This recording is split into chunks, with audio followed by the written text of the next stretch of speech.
एजाज अहमद और आप देख रहे हैं KTN न्यूज़ चैनल। कहते हैं कि जीना जो अपने लिए जीता है ये कोई जीना नहीं है, जो दूसरों के लिए जिए यही असल ज़िंदगी है।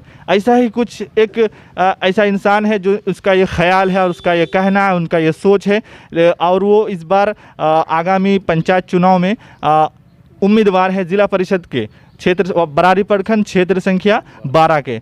तो चलिए आज हम बिला ताखिर बात करते हैं श्री रफ़ीक आलम जी से। रफ़ीक आलम जी, बहुत बहुत स्वागत है हमारे चैनल में आपका। सबसे पहले तो आपका धन्यवाद करते हैं, आपका चैनल का धन्यवाद करते हैं जो कम से कम ये इस नाचीज़ के पास आए हैं, एक आम इंसान की तरह जीने वाले। और मैं राजनीति में क्यों आया और किस लिए आया जी, तो वही आपसे हम पूछेंगे। सबसे पहला हमारा सवाल यही रहेगा कि आप वाकई राजनीति में ही क्यों आना चाहते हैं? आपको क्यों लगा कि हमको राजनीति में आना चाहिए? जी बिल्कुल एजाज भाई, आपने सही सवाल बोले हैं।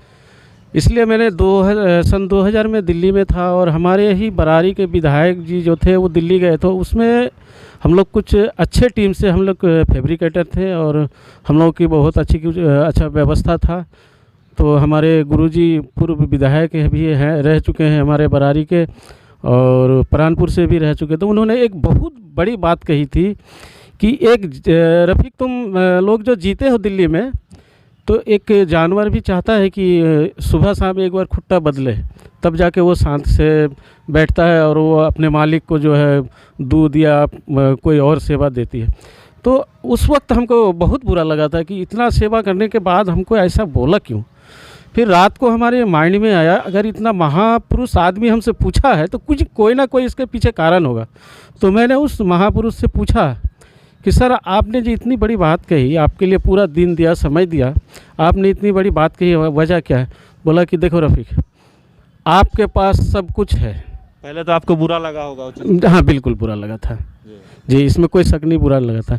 लेकिन उन्होंने जब रात को मैंने फिर बोला कि आपने इस तरह से बोला क्यों, तो उन्होंने एक बात कहा, देखिए आप लोगों के पास सब कुछ है, आदमी भी है, पैसा भी है, और कमी है तो आप लोगों की संगठन का।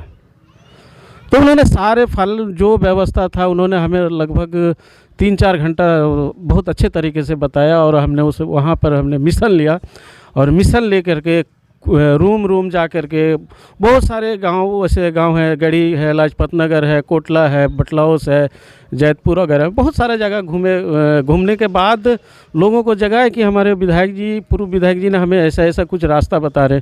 तो उन्होंने लोगों का बहुत बहुत धन्यवाद करते हैं। सन 2000 में बहुत लोगों ने हमारा साथ दिया, और हमारे गुरुजी MD जहांगीर साहब, वो भी मेरे साथ बहुत खरे उतरे। उतारने के बाद हम लोग बैठक होने के बाद एक दिन तारीख फिक्स हुआ कि बाहरी बिहारी के ऊपर जो बाहर जुल्म होता है, अन्याय होता है, जो अत्याचार होता है, इनके राजनीतिक आप दिल्ली से स्टार्ट किए थे? नहीं, उस टाइम राजनीति नहीं थी।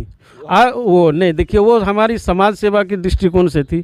तो हमारे 10 साल की राजनीति करियर 2010 तक में हमने इतना अच्छा काम किया समाज के लिए, इतना अच्छा काम किया, लोगों ने हमें बाय जबरन समझ लीजिए कि हमें बिहार भेजा कि जाओ एक जिला परिषद का चुनाव। तो इस तरह से आपको दिल्ली से प्रेरणा मिली, वहाँ से नेताजी की बात से फिर आप जो है राजनीति में आने का इरादा के लिए।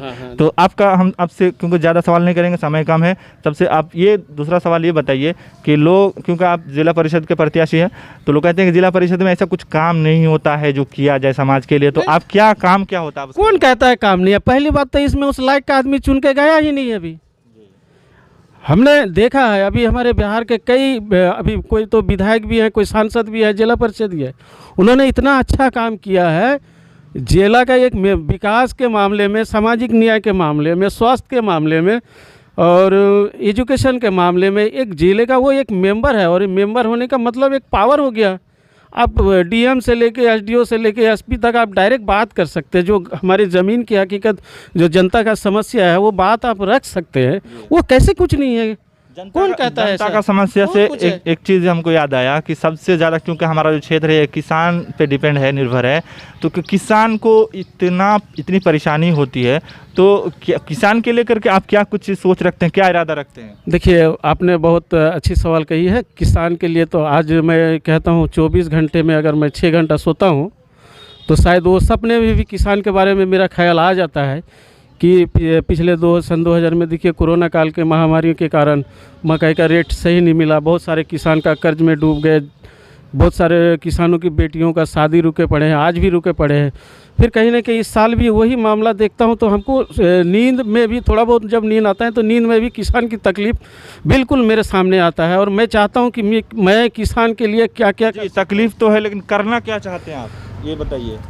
बिल्कुल आपने सही, करना क्या चाहते हैं। अगर हम लीड करके आते हैं, चुन के आते हैं, अगर हमारी जनता हमें चुनती है तो सबसे पहले मैं ये जो डीजल महंगी हुई है और अभी क्या बोलते हैं वो डीएपी वगैरह यूरिया वगैरह सारे 40-50% जो है महंगे होने जा रहे हैं, सबसे पहले तो मैं ये चीज़ करूँगा कि किसान को खेत में पानी का व्यवस्था कराऊँगा। अब वो सिंचाई विभाग से कैसे निपटना है वो हम निपटेंगे। यही सिंचाई को लेकर के ज़्यादा समस्या आता है, क्योंकि अभी डीजल इतना महंगा हो गया है जिसको लेकर के एक समस्या आता है। खैर जो भी है, और हम आपसे एक सवाल करेंगे शिक्षा को लेकर के। शिक्षा जो अभी क्या समस्या है कि हमारे जो उच्च स्तर की पढ़ाई करना चाहते हैं उसको कोटा जाना पड़ता है, दिल्ली जाना पड़ता है, हैदराबाद जाना पड़ता है, बल्कि मतलब बिहार छोड़ के उसको जाना ही पड़ता है। तो आप उस स्टूडेंट के लिए क्या कुछ कर सकते हैं, क्या कुछ व्यवस्था कर सकते हैं अगर आपको इस बार? ये तो हमारी दिल की बात, हमारी एक बिटिया रानी अभी इंटर कंप्लीट की है, तो हमसे पूछ रहा था कि पापा बेहतर पढ़ाई कहाँ पे होगा। तो मैंने बोला कि बेहतर के लिए तो बेटा बहुत सारे जगह हैं, लेकिन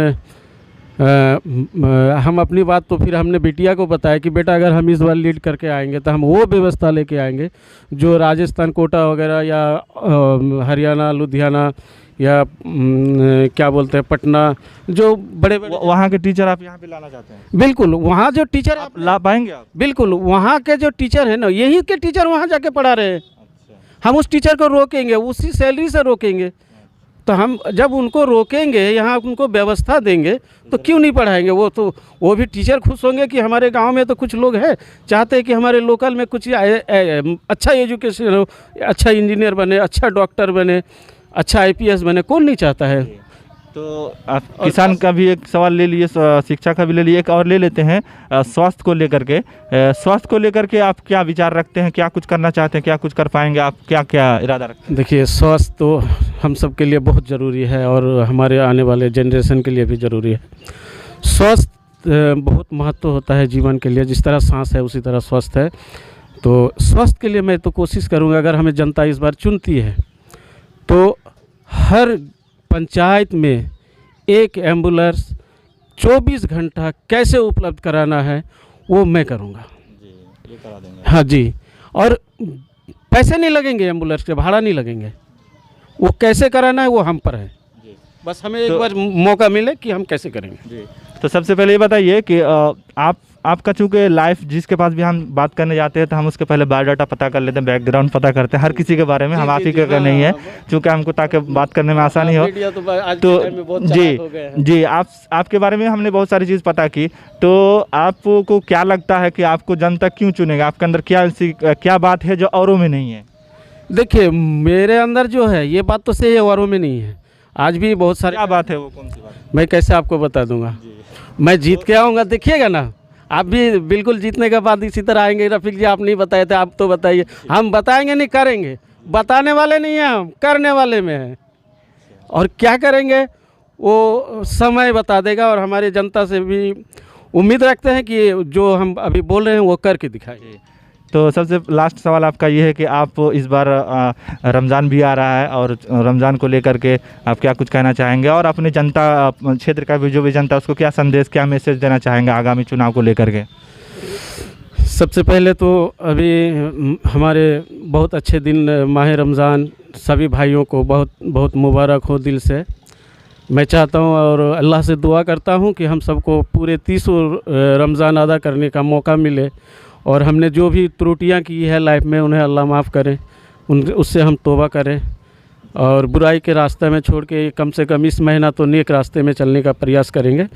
और इसी को लेकर के संदेश, और मैं आप लोगों से अपील करता हूं, हमारे क्षेत्र के जितने भी हमारे मतदाता भाई हैं, बंधु हैं, दोस्त हैं, भाई हैं, और भी जितने हमारे कार्यकर्ता हैं, सबसे मैं अपील करता हूं इस बार हमें दिल से मौका दीजिए।